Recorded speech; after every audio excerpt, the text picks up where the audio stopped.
Good morning, ladies and gentlemen. This is Jacqueline Wilson, and I would like to welcome you to the First Thought Podcast. Through our conversations, we seek to discover and learn the ways we can navigate through life's obstacles.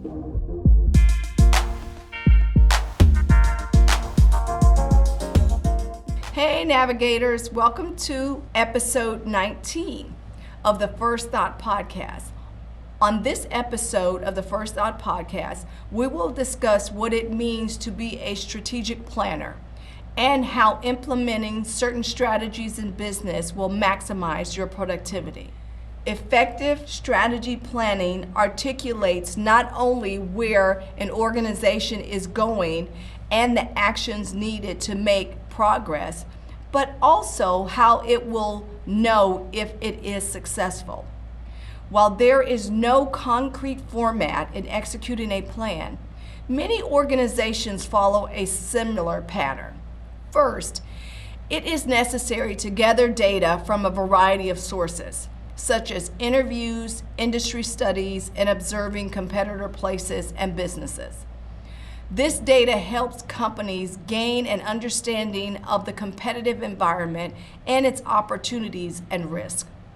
Once we have collected our data, the next step is to plan an activity in which leaders develop a common understanding regarding the competitive environment and what the response of the business should be. After all of the input is gathered, the business then communicates their response to the public, either orally or through documentation. It is vital that those in business evaluate the success of their plan periodically. This ensures that the plan is properly tailored and meet a company's specific goal.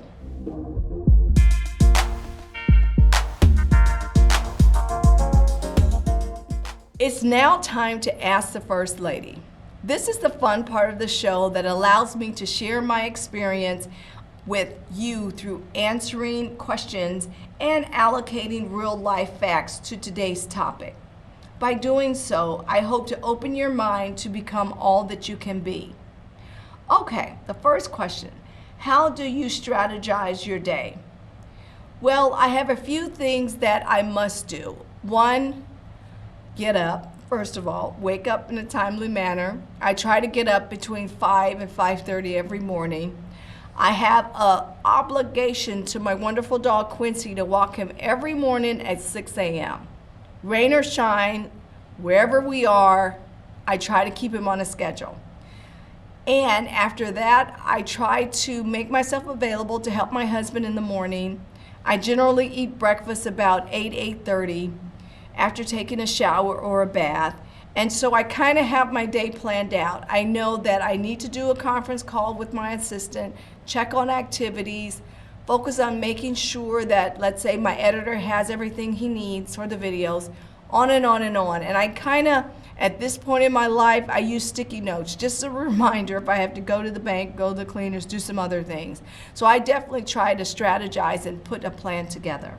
Okay, describe a time when you had to modify your strategy when it initially did not yield the desired results.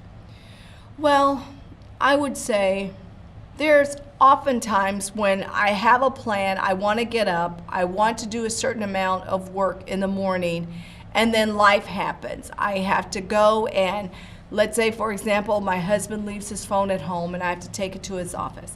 That was unexpected. That kind of sets me back about an hour. So things like that. And what I do is I kind of say a quick prayer and just adjust and make it happen.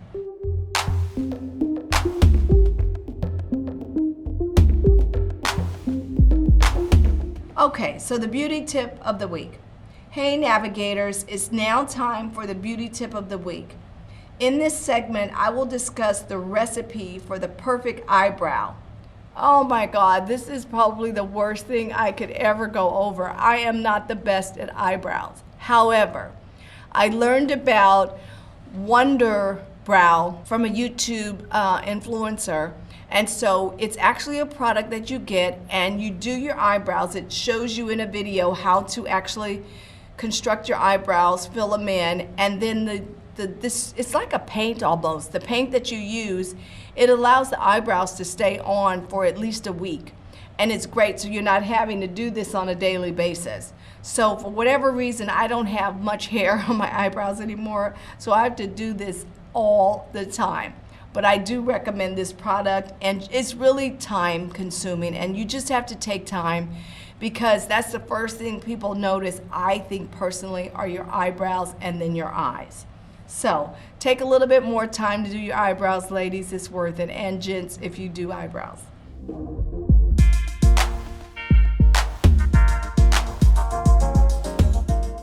Before we wrap up, I encourage all of our listeners to find alternative, sustainable options in our daily lives. This could mean reducing your consumption of fatty foods, making sure that more light fixtures are turned off, or even taking 5-minute showers or less. Now that's impossible for me, but I'll do my best with the other suggestions. We all can do a much better job to sustain the world that we live in, so that future generations can enjoy a healthy life as well. Okay, ladies and gents, that's all I have for you today, but I thank you so much for tuning in to this episode of the First Thought Podcast. Please, please, please rate this podcast, and I hope positively. And don't forget to subscribe. Also, if you would like to submit questions for me to answer, please contact me via email at jacquelinewilson@wayne.edu. See you all next time. Bye.